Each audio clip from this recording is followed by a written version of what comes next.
For the chole bhatura, I am going to do the chole. For that, I have taken white chana, and I have soaked it overnight, and I am going to boil it. I have put salt in it. Here, I am going to put the whole garam masala, peppercorns. I am going to give whistles for it.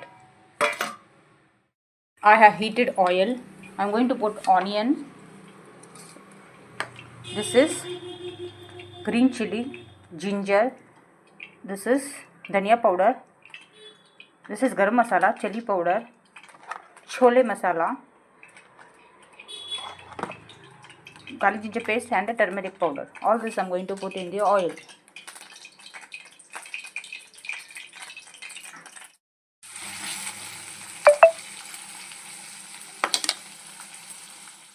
The boiled channa and the boiled water in it.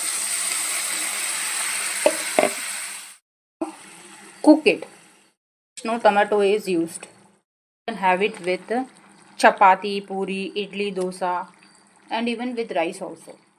Now the channa has been boiled. In it I am going to put chaat masala and kasturi methi. See, now it is ready. Top